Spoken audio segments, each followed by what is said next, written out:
Inaasahang dadagsa ang mahigit 5,000 pasahero kada araw sa Lipa City Bus Terminal hanggang bukas, Huwebes Santo. Para sa detalye, makakasama natin live si Denise Abante. Denise?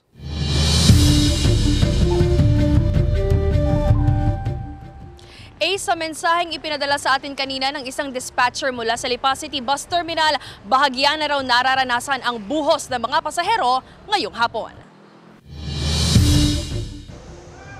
Bukod sa mga regular na bus unit na biyaheng Maynila at karatig probinsya, 12 karagdagang unit mula sa iba't ibang bus companies ang nakaparada sa Lipa City Grand Terminal ngayong araw. Ito ang mga bus unit na may mga special permit para tumulong sa paghahakot ng mga dadagsang pasahero ngayong Semana Santa. Para po makasuporta, paluwas, pupuntang Cubao, ma'am. Para po hindi tayo maubusan ng unit, pa-Cubao. Rehistro po, prangkisa, para po makatulong sa pa-Cubao nila. Paluwas, makadagdag suporta. Meron po tayo. Galing po sa NTPRB. Mula sa Bawan, Batangas, uuwi sa Montalban, Rizal para sa isang family outreach program ang pasaherong si Connie. Ilang gamit lang daw muna ang dinala niya para hindi abala sa biyahe. Bukas pa raw sana siya uuwi pero naisip niyang baka maipit siya sa dagsa ng mga pasahero. Siguro sa daming bababa. Kasi di ba ilang araw walang pasok. Okay ngayon kasi 20 pa lang naman ngayon 27. Parang kung bukas mahirap na. Para hindi ka mahirapan sa biyahe.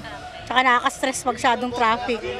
Kasi naranasan ko noon, nakatayo ako eh. Magtatanghali kanina pero wala pang buhos ng mga pasahero patungong Maynila at ibang probinsya. Ayon sa ilang bus drivers at dispatcher, posible raw ngayong hapon o bukas ng umaga ang dagsa ng mga pasahero. Bagay na pinaghandaan na raw ng bus driver na si Vicente. Maaga po ako natulog kanina, gagabi po ma'am. Pagtulog kong maaga para mamaya hanggang alas 12 raw kasi ang biyahe namin eh.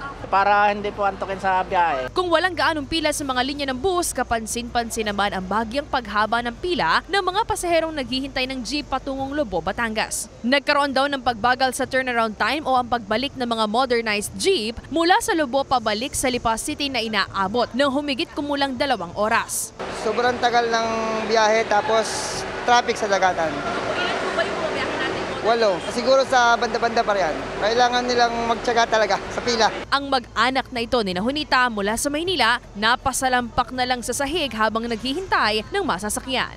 Nakakapagod. Gutom na kami. Samantala, patuloy din ang isinasagawang monitoring ng Lipa City Component Police Station sa terminal. Abiso nila sa mga pasahero at drivers ang pag-iingat at iwasan ang init ng ulo upang iwas aberya sa biyahe. Payo ng mga otoridad sa mga mananakay pumunta na ng mas maaga sa terminal para maiwasan ang buhos ng mga pasahero. Maraming salamat, Denise Abante.